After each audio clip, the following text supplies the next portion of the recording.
I could smell it before I saw her. My perfume. The one I'd spent 3 months saving for. The one I'd hidden in the back of my drawer wrapped in tissue paper. The one I wore only on days that mattered. It clung to Emma's skin as she stepped into the living room, her hair cascading over her shoulders in waves I'd helped curl that morning. She was wearing my dress too, the ivory one with the delicate lace sleeves. But it was the scent that made my throat tighten. "Perfect," Mum said, adjusting the camera angle. "Olivia, stand behind your sister. No, further back. We want Emma's outfit in full frame." I moved backward until my shoulder brushed the wall. Through the viewfinder, I became a shadow, a smudge of colour behind Emma's radiance. Dad knelt to check the lighting, his hand reaching out to smooth a wrinkle from Emma's sleeve. No one looked at me. No one ever did when Emma was in the room.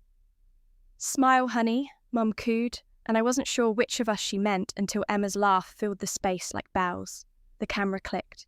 Once, twice, 10 times. I stood motionless, my lips curved into something that wasn't quite a smile, wearing the scent I'd chosen as invisible armour now stolen and made more beautiful on someone else's skin. When the photo session ended, Emma brushed past me, leaving a trail of my own fragrance in her wake. "Thanks for letting me borrow it," she said, though we both knew she'd never asked. "It photographs better on me anyway." I said nothing. I'd learned that silence was safer than speaking, that disappearing was easier than fighting to be seen. I returned to my room and found the bottle on my desk. Cap off, half empty.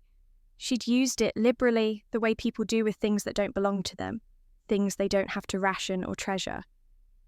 I sat on the edge of my bed and stared at the remaining amber liquid. This wasn't the first time. It would never be the last. Emma took my things the way she took the light in every room, naturally, inevitably, as if the world had been arranged specifically for her comfort. And perhaps it had. She was younger by 2 years, but moved through life with the confidence of someone who'd never questioned her place in it. The photo would go on the mantle. They always did. Emma front and centre, glowing and perfect, while I existed as an afterthought in the background, my features barely distinguishable, my presence acknowledged only by the space I occupied. I'd seen this pattern repeat itself for years. Every birthday party where my cake was smaller, every holiday card where I was positioned at the edge, every family gathering where Emma's news eclipsed mine before I'd even finished speaking. I remembered my high school graduation. I'd been valedictorian, had earned a full scholarship to a prestigious university. Emma had been 15, still struggling with basic algebra. But at the celebration dinner, Dad had spent 30 minutes discussing Emma's potential, her creative spark, her promising future. My achievements were acknowledged with a brief "proud of you" before the conversation shifted back to Emma's latest art project. I'd swallowed the disappointment then, just as I swallowed it now. I'd become an expert at making myself smaller, at rationing my own needs, at celebrating crumbs of attention as if they were feasts. That night I lay awake and felt something inside me grow quiet. Not angry, not hurt, just quiet. It was the kind of silence that comes when you've screamed into a void so many times that your voice finally gives out, when you realise that no amount of hoping will make people see you differently. I was 23 years old, and I'd spent my entire life as an accessory to Emma's story, a supporting character who existed only to make her shine brighter by comparison. I'd graduated from university 2 years ago with honours in art history. I'd worked 2 jobs to support myself, because Mum and Dad had redirected most of my college fund to pay for Emma's expensive art supplies and portfolio courses. I'd come home this weekend to celebrate Emma's acceptance into a prestigious design programme, the same programme I'd been rejected from 5 years earlier, because, as Dad had gently suggested, maybe I should choose something more practical and leave the creative fields to Emma. The irony wasn't lost on me. I'd spent my childhood nurturing Emma's talents, helping her with projects, teaching her techniques I'd learned, building her confidence. And now she was living the dream I'd set aside because there wasn't room in this family for two artists, and I'd learned early that when there's only space for one, it would never be me. I closed my eyes and let the numbness spread through my chest like winter frost. It didn't hurt anymore. That was somehow worse than the hurting. The next morning, I woke to shouting downstairs, Emma's voice sharp with panic. "She's not breathing! Mom, she's not breathing!" I tried to open my eyes, but my eyelids were too heavy. I tried to move my hand, but my arm remained limp against the sheets. Somewhere far away, I heard Mum crying, heard Dad's voice breaking as he called for an ambulance. I wanted to tell them I was fine, that this was just exhaustion, just the accumulated weight of years of invisible wounds finally pressing down. But my body wouldn't respond. My lungs moved shallowly, mechanically. In the growing darkness behind my closed eyes, I understood with crystal clarity what was happening.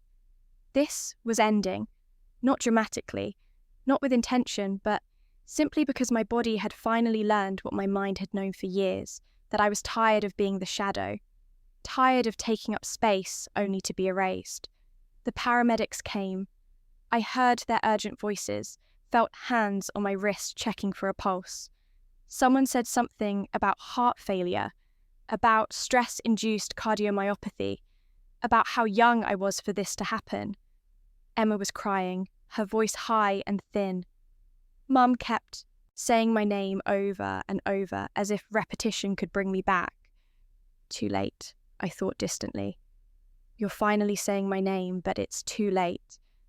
The sounds faded, the darkness deepened, and then there was nothing at all. Just a gentle dissolving, like perfume dissipating in the air until not even the memory of the scent remains. I opened my eyes to morning light streaming through familiar curtains. My room, my teenage room, with the posters I'd taken down years ago still hanging on the walls, with the desk lamp I'd replaced sitting exactly where it used to be. I sat up slowly, my hands smooth and smaller, my body lighter. The digital clock on my nightstand read 7:14 a.m, and beneath it, the date glowed in red numbers, 5 years earlier. I was 18 again. The memories came flooding back with perfect clarity. Every moment of the life I'd just left, every photograph where I'd stood in the background, every time Emma had borrowed my things without asking, every family dinner where my achievements went unmentioned while her smallest accomplishments earned applause. I remembered my graduation being overshadowed by Emma's school play. I remembered working 2 jobs while Emma's tuition was paid in full. I remembered dying in that room down the hall, my heart giving out from the exhaustion of being invisible. But now I was here, given something I didn't understand and hadn't asked for. A second chance, another beginning. I stood and walked to the mirror, seeing my younger face staring back, and in my eyes I recognized something that hadn't been there before. Awareness, knowledge, the bone-deep understanding that comes only from reaching the end of something and seeing it whole. I wouldn't waste it this time. I wouldn't disappear again. The bottle of perfume sat on my dresser, still full, still sealed in its box. I remembered this day with perfect clarity. It was the weekend before my high school graduation, when Mum had planned an elaborate photo shoot to commemorate Emma's acceptance to a prestigious arts program. In my first life, I'd stood in the background of those photos wearing this perfume, and Emma had asked to try it afterward. I'd said yes, desperate for any connection, any acknowledgement, and she'd taken the bottle back to her room, where it had become hers more than mine. Not this time. I took the bottle and placed it in my bag, along with a few other personal items, my journal, my sketchbook, the good earrings Grandma had given me that Emma had borrowed and never returned in my first life. Then I went downstairs, where Mum was already setting up her camera equipment in the living room. Emma sat at the kitchen table, scrolling through her phone, her hair still messy from sleep. "Olivia," Mum called without looking up, "can you help your sister get ready? I want to start shooting in an hour." I have plans, I said simply. Mum's head snapped up. Emma stopped scrolling. They both stared at me as if I'd spoken in a foreign language. In my first life, I'd never said no to them. I'd moulded myself around their needs, their schedules, their assumptions. I'd been the reliable one, the helpful one, the one who could always be counted on to sacrifice. What plans? Mum asked, confusion flickering across her face.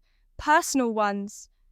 I didn't elaborate. I didn't apologise. I didn't offer to reschedule or compromise. I simply stated my reality and let it stand. The silence that followed felt electric. But, Olivia, this is important, Mum said, her voice taking on that tone of gentle manipulation I knew so well. It's Emma's big day. We need you here. You need someone to hold the reflector and adjust Emma's dress, I replied calmly. You don't need me specifically. Emma is 16 years old. She can manage her own outfit. Emma's mouth fell open slightly. In my first life, she'd been accustomed to my assistance, had come to expect my labour as naturally as she expected the sun to rise. The idea that I might refuse had never occurred to her. Who's going to do her hair? Mum pressed. Emma can do her own hair, or you can do it, Mum. I'm sure you remember how. I walked back upstairs, showered, and dressed in clothes I actually liked. Simple black jeans and a soft grey sweater, nothing borrowed, nothing chosen to fade into the background.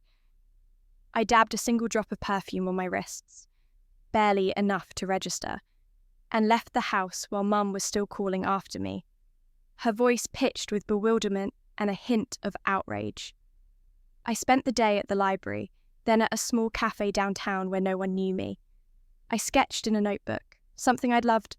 Once before, I'd learnt to make myself smaller, quieter, less threatening to Emma's light. The act of drawing felt like remembering a language I'd forced myself to forget. My hand moved across the paper with confidence I didn't remember possessing, creating lines and shadows that pleased me in ways I'd stopped allowing myself to feel. A woman at the next table leaned over. "That's beautiful," she said, gesturing to my sketch. "Are you an art student?" "Not yet," I replied, "but I will be." In my first life, I'd studied art history because Dad had convinced me that practicing art was impractical, that I should appreciate creativity from a safe academic distance. I'd loved the coursework, but had always felt like I was viewing life through glass, analysing other people's visions instead of creating my own. Not this time. When I returned home that evening, the photo shoot was over. The living room smelled stale, the equipment already packed away. Emma appeared in the hallway as I climbed the stairs. Her hair was messy, her makeup smudged. The photos, I imagined, had not gone as well as planned. "Where were you?" she demanded. "Mom needed you." "She needed someone to make things easier," I said calmly. "That's not the same as needing me specifically." "You're being weird." "Maybe." "No, really weird. Selfish. We had a family obligation and you just left." I paused on the stairs and looked at her fully. In my first life, I would have apologised, would have felt crushing guilt for disappointing them. But standing here with the weight of my future memories, I saw the situation clearly. This wasn't a family obligation. This was them expecting my unpaid labour to facilitate Emma's spotlight moment. "Emma," I said carefully, "when was the last time anyone in this family attended something important to me?" She blinked. "What?" "My art show last month, the one at school. Did you come?" "Oh, I had rehearsal." "My debate tournament in February. Did anyone come?" "Mum had a headache." "My academic awards ceremony last week. Did anyone come?" She was silent now, her expression shifting from indignation to something more uncertain. "Family obligations go both ways," I said gently. "But, for some reason, mine never seemed to count." I walked past her into my room and closed the door. Through the wall, I heard her complaining to Mum, heard Mum's uncertain responses. They didn't understand this version of me. Good. I barely understood it myself, but I knew with absolute certainty that I would not spend this life making myself convenient for other people's comfort. Over the following weeks, I made small, deliberate changes. When Emma asked to borrow my clothes, I said no. When Mum asked me to rearrange my schedule for another of Emma's events, I politely declined. When Dad suggested I apply to the local university so I could stay close to home and help with the family, I applied instead to schools 3 states away, schools with strong studio art programs. Each refusal felt like learning to breathe again. Each boundary felt like reclaiming territory I'd abandoned in my first life. My parents didn't know how to respond. They'd built their understanding of our family around certain unspoken rules. Emma was the star, I was the support system, and everyone played their roles without complaint.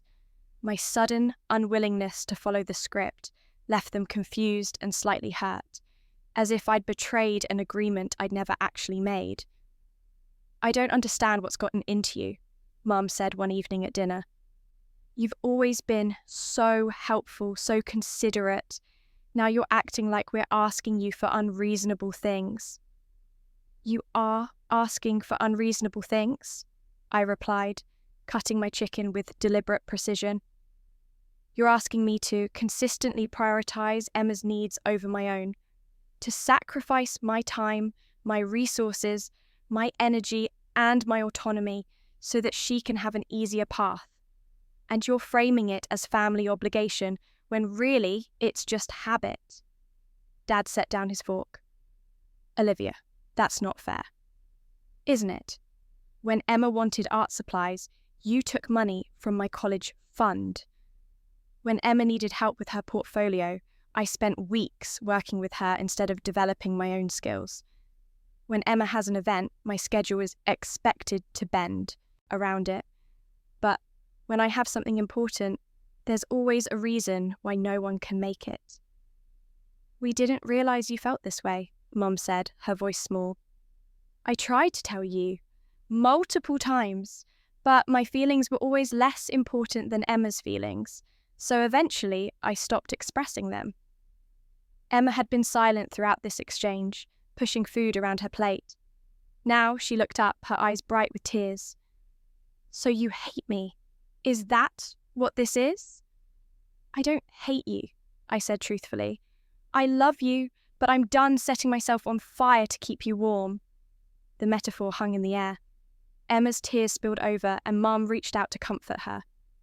Dad's jaw tightened, his expression caught between frustration and reluctant understanding.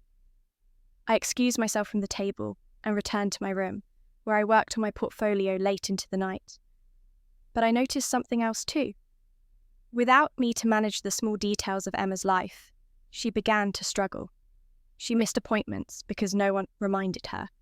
She wore mismatched outfits because I wasn't there to offer advice. She arrived late to her own events because she'd never learned to manage her time when someone else had always done it for her. Her grades, which I'd helped maintain through late-night tutoring sessions, began to slip. I didn't take pleasure in her struggles, but I didn't rush to fix them either. She was 16 years old. It was time she learned to manage her own life. My guidance counsellor called me into her office, 3 weeks before graduation. "Olivia, I've reviewed your college applications. You've applied to some extremely competitive art programs." "Yes." "Your father mentioned you were planning to study art history at the local university." "My father was mistaken." She studied me for a long moment. "Your portfolio is exceptional. I had no idea you were this talented. Why haven't you been in any of our advanced art classes?" "Because Emma is in those classes and my parents thought it would be better if we pursued different paths." Her expression shifted to something like recognition. "I see. Well, for what it's worth, I think you've made excellent choices. These programs would be lucky to have you." 2 months later, I received my acceptance letters. I'd been admitted to 4 prestigious art schools, including the one that had rejected me in my first life. The scholarship offers were generous, full tuition at 2 of them, significant aid at the others. I showed the letters to my parents at dinner. Mum read them with wide eyes. Dad's expression was complicated, pride mixed with something that looked like guilt. "This is wonderful, honey," Mum said, but her voice wavered. "But these schools are so far away. Don't you want to stay closer to home?" "No," I said simply. I don't. Emma, who had been silent, suddenly spoke up. You're really leaving? Just like that? Just like that? But what about... She trailed off, seeming to realize mid-sentence that she'd been about to ask what about her, what about the help I'd always provided, what about the role I'd always played. What about what, Emma? I asked gently. She looked down. Nothing. Congratulations. The perfume incident came 3 months later, during the summer before I left for college. Mum had arranged another photo session, this time for Emma's portfolio submission to a modelling agency.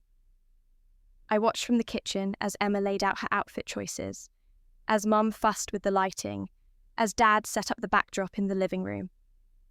Emma appeared in the doorway of my room without knocking. Can I borrow that perfume? She asked, her tone casual, as if she were asking about the weather. The one you got for graduation?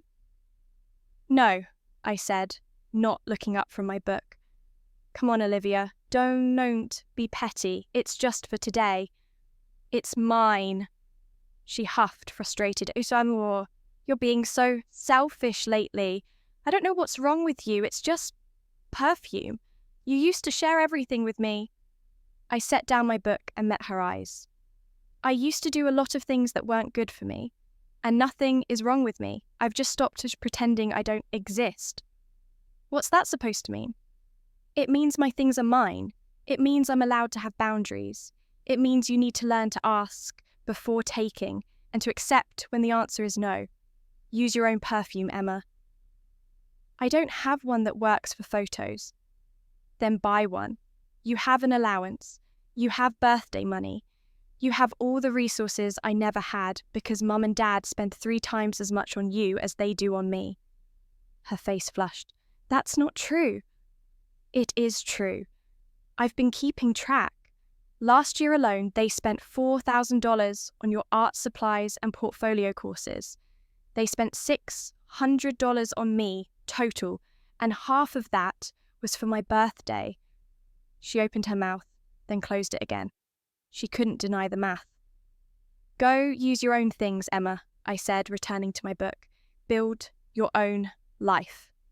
Stop trying to wear mine. She left, slamming the door. I heard her complaining to Mum in the hallway, heard Mum's gentle voice trying to placate her. But I didn't come out. I didn't apologise. I returned to my book, and when the photo shoot began, I stayed in my room.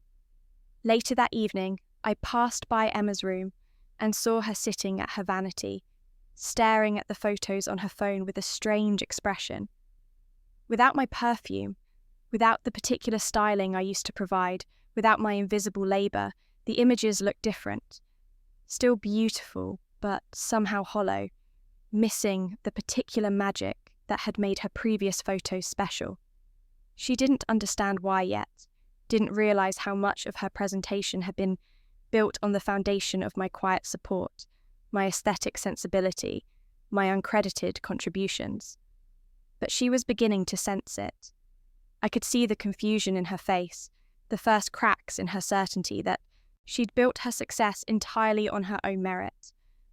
I started college that fall at a school where no one knew me as Emma's sister, where I could simply be Olivia. The campus was beautiful, tucked into a small city known for its arts community. I declared a major in studio art with a focus on mixed media, chose courses that fascinated me, made friends who saw me first and my family connections never.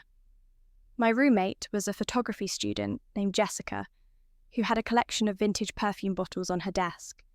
We bonded over scent, over the way fragrance could tell a story or evoke a memory. She introduced me to a boutique perfume shop near campus, a tiny place run by an elderly woman who mixed custom blends. I started working there part-time, learning about notes and composition, about how top notes fade to reveal the heart, how base notes linger longest on the skin. I discovered I had an exceptional nose, could identify individual components in complex fragrances, could suggest combinations that surprised and delighted customers. The work felt like coming home to a part of myself I hadn't known existed.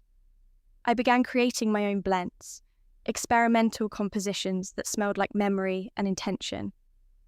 I wore a different scent every week, learning my own preferences, understanding how fragrance interacted with my skin chemistry. I discovered I had good taste, better than I'd realised. Not just in perfume, but in everything. Professors commented on my artistic vision, classmates asked for my feedback on their work. I joined critique groups, entered student shows, won a small prize for a mixed media piece that incorporated scent into visual art. Emma called sometimes, usually when she needed something. I was polite but distant. I answered her questions but didn't offer solutions. When she complained about her life, I listened without jumping in to fix things. The calls became less frequent. Mum called more often, her voice tinged with worry. "Are you okay, honey? You seem so far away." "I'm close to myself," I told her. "That's different from being far from you." She didn't understand, but I hadn't expected her to. Some things couldn't be explained, only lived. Some distances were necessary for survival. During winter break of my sophomore year, I came home for Christmas. The house looked the same, but the dynamics had shifted in ways both subtle and profound. Emma had started at a local college and still lived at home. She seemed smaller, somehow, less luminous, as if the constant spotlight had begun to dim without someone to maintain it. Her grades were mediocre. Her art portfolio was good, but not exceptional. She'd been rejected from several prestigious programs and had settled for a state school nearby. On Christmas morning, we gathered in the living room for the annual photo. Mum set up her camera in its usual spot, adjusted the lighting, positioned Dad and Emma on the couch. Then she looked at me, standing near the doorway. "Olivia, come sit with your sister." I walked over, but this time I didn't fade into the background. I sat beside Emma, my posture straight, my expression calm. I wore a deep burgundy dress I'd chosen myself, and at my pulse points, I'd applied a custom perfume blend I'd created at the shop. Roses and oud, and something darkly green that smelled like a forest after rain. Complex, unforgettable, entirely my own. Emma leaned slightly away from me. "What is that scent?" she asked, her nose wrinkling. "Mine," I said simply. "It's so strong, so different from what you used to wear." "I used to wear things that wouldn't offend anyone. Now I wear what I like." The camera clicked. When Mom showed us the preview on the screen, I saw something different than before. Emma still looked beautiful, but she no longer eclipsed me. We were two separate people occupying the same frame, each distinct, each visible. And for the first time in any family photo I could remember, I was fully present, not washed out, not pushed to the side, not fading into the background. Mum stared at the image for a long moment. That's lovely," she said, and her voice carried a note of surprise, as if she'd just noticed something that had been there all along, but she'd never bothered to see. Dad cleared his throat. "You look good, Olivia, happy, different." "I am different," I said. "I'm the version of myself I was always supposed to be." That afternoon, while Emma was out with friends, I found Mum in the kitchen preparing dinner. She was chopping vegetables with unusual intensity, her movement sharp and distracted. "Can I help?" I asked. She looked up and I saw her eyes were red. "Did we really fail you that badly?" she asked quietly. "Your father and I have been talking about what you said last summer, about the money we spent, the attention we gave Emma, the way we made you responsible for her needs. Were we really that blind?" I considered lying, softening the truth. But I'd spent too much of my first life protecting other people from uncomfortable realities.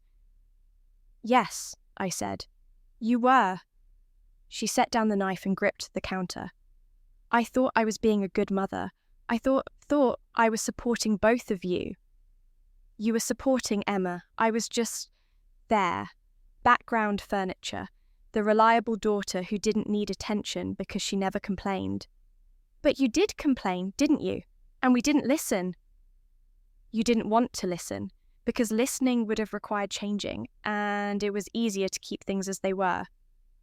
She was crying now, tears sliding down her face into the pile of chopped carrots. I'm sorry, Olivia. I'm so sorry. I walked over and put my hand on her shoulder. I know you are, and I appreciate that you can see it now. But sorry doesn't undo the years of being invisible. It doesn't give me back the childhood where I mattered as much as Emma. What can I do? How can I fix this? You can't fix it, Mum. Some things, once broken, can't be restored to what they were. But you can do better going forward. You can see me. You can stop asking me to sacrifice myself for Emma's comfort. You can treat us as equals. She nodded, wiping her eyes. We stood together in the kitchen, the silence heavy with everything that had been and everything that could never be recovered. The turning point came in the spring of my junior year. Emma was preparing for an important audition, some arts showcase that could open doors for her career. She called me 3 times before I finally answered. I need your help, she said without preamble. The showcase is next week and nothing feels right. My outfits look wrong, my photos aren't working, my portfolio is missing something and I don't know what. Can you look at it? Please? What do you want from me? I asked, my voice neutral. Just your eye. Your opinion. You always know what's missing. Emma, I'm 3 states away. I have my own final projects due. I can't just drop everything and come home. Can I send you photos then? Can you give me feedback remotely? In my first life, I would have dropped everything.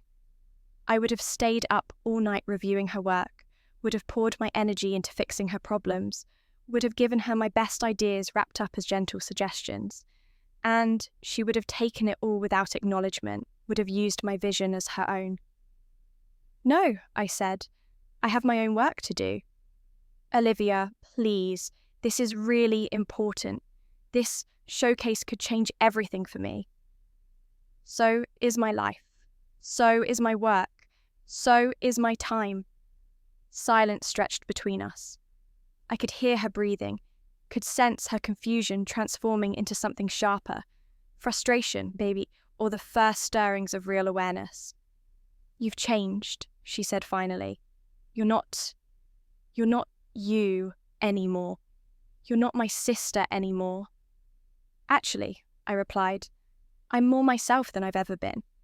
And I am your sister. But I'm not your unpaid consultant, your stylist, your art director, or your emotional support system. I'm your sister. That's a relationship, not a job description. I don't understand why you're being like this. Because I spent my entire childhood and adolescence making your life easier at the expense of my own growth. Because I gave you so much of myself that there was barely anything left for me. Because I almost died from the exhaustion of being invisible. And I won't do it again, Emma. I can't. You almost... What? What are you talking about? I realised my mistake immediately. She didn't know about my first life, about the death and rebirth, about the future that had already happened. Nothing. Forget I said that. No, tell me. What do you mean you almost died? I mean that giving everything to other people and nothing to yourself is a kind of death. A slow one, and I'm not willing to die that way anymore.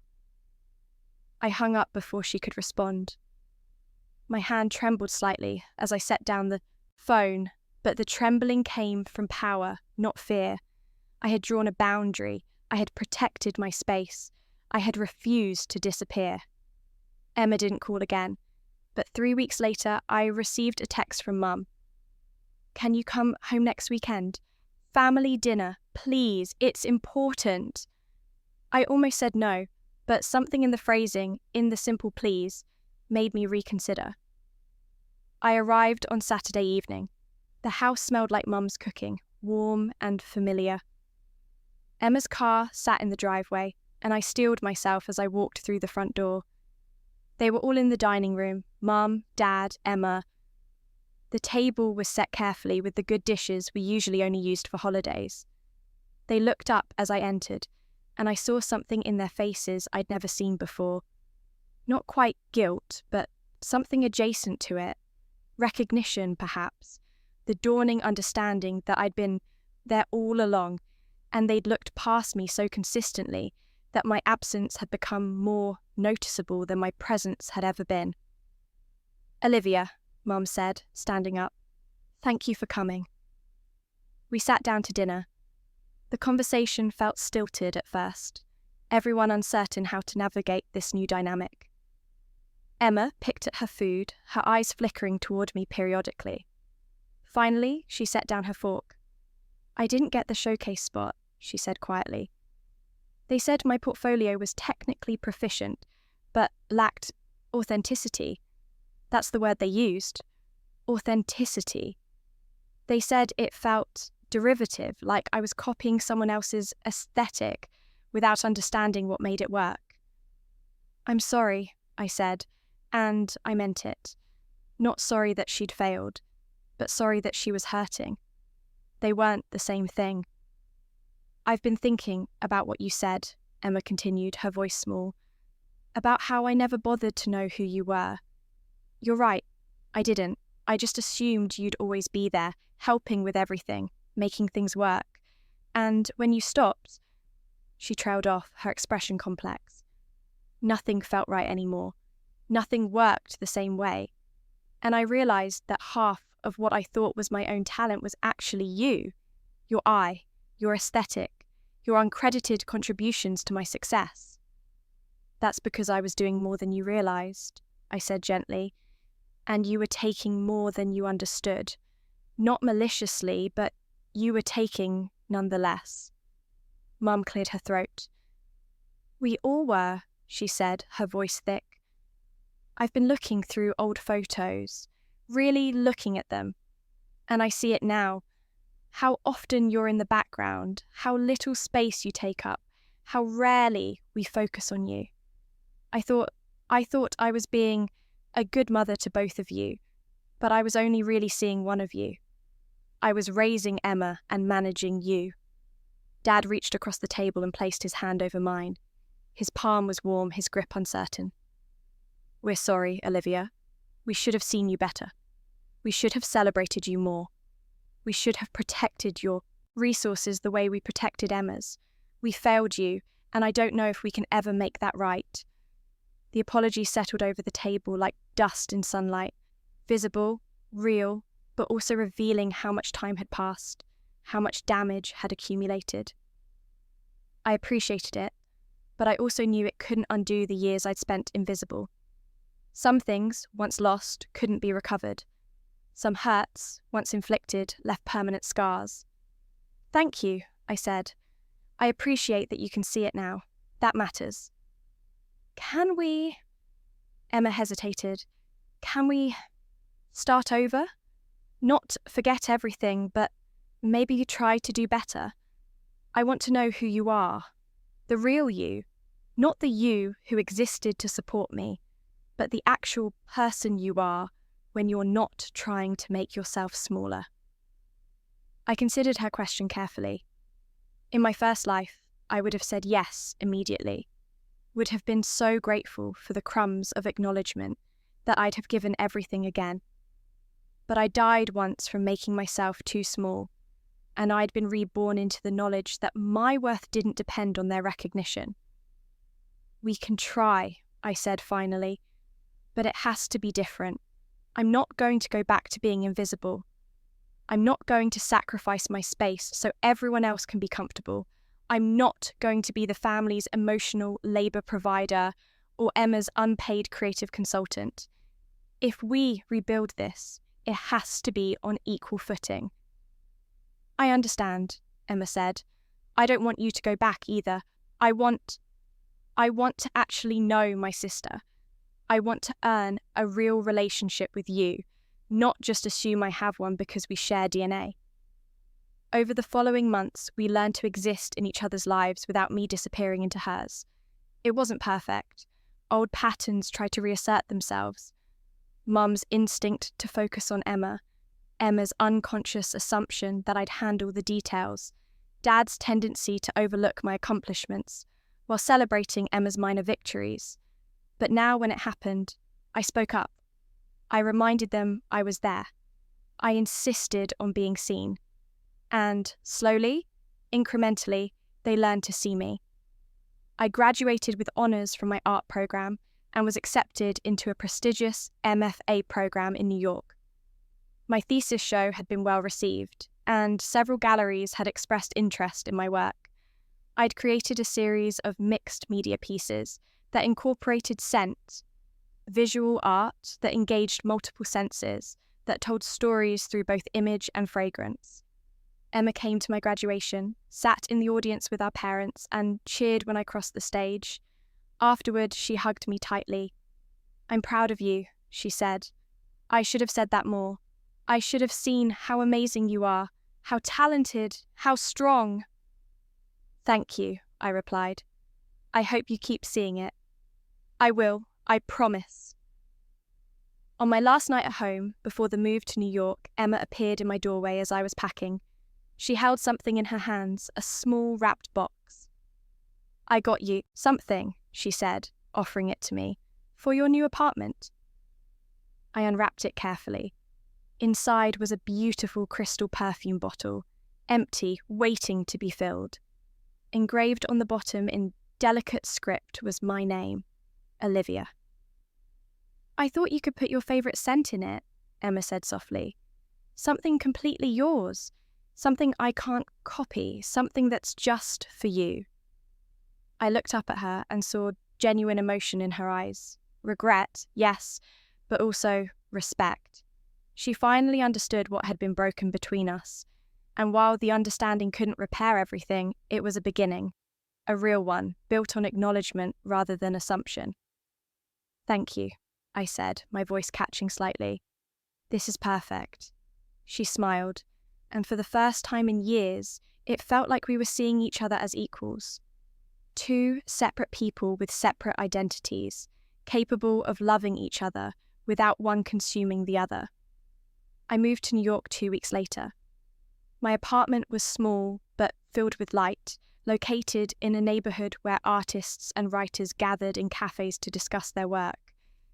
I decorated it with care, art on the walls, plants on the windowsill, and, on my dresser, a collection of perfume bottles I'd curated over the years.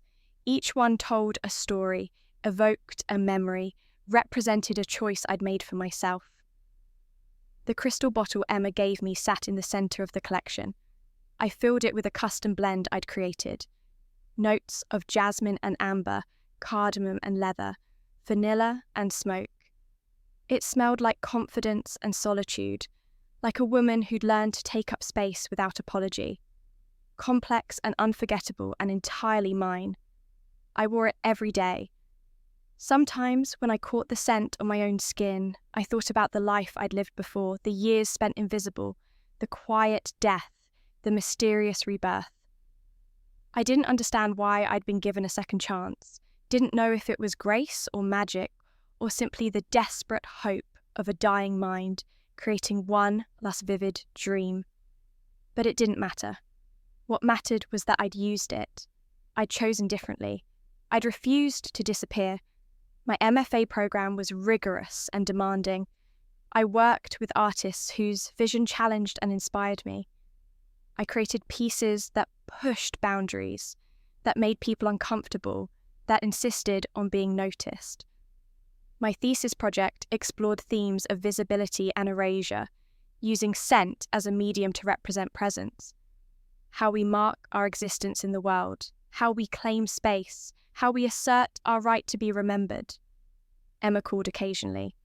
We talked about her work, about my work, about our parents' gradual adjustment to having two daughters who both demanded to be seen. She'd transferred to a better school, was working on developing her own authentic voice as an artist. She never asked to borrow my things anymore. She'd learned to build her own collection, to develop her own style, to stand on her own without using me as scaffolding. The conversations were real now. We disagreed sometimes. We challenged each other. But there was respect there. a mutual recognition that hadn't existed before.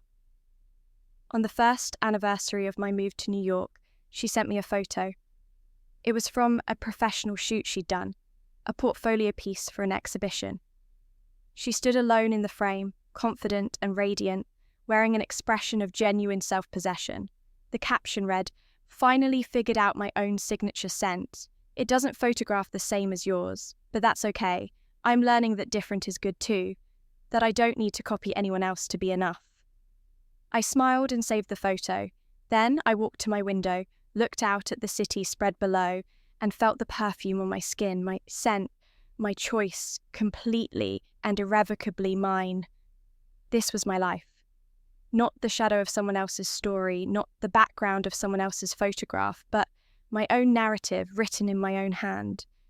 I died once from being invisible. I'd been reborn into visibility, and now I lived fully, deliberately, in the space I'd reclaimed. The evening light turned golden across the buildings. I breathed in the scent of jasmine and smoke, of confidence and hard-won peace. Somewhere in the city, 1,000 other people were living their own stories, making their own choices, wearing their own armor. I was one of them now, not special, not tragic, just finally, completely myself. I closed my eyes and let the satisfaction settle into my bones. This was victory, not revenge, not triumph over others, but the quiet, profound power of becoming visible to yourself first and letting everything else follow from that foundation.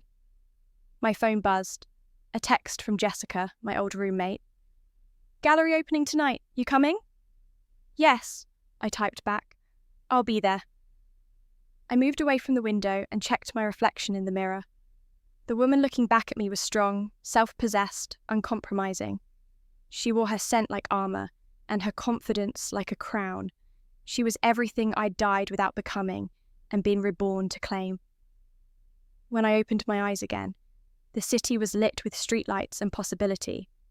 I grabbed my bag and headed for the door, ready to move through the world as someone who took up space without apology, who created beauty on her own terms, who wore fragrances nobody else could copy because they were distilled from the essence of a hard-won self.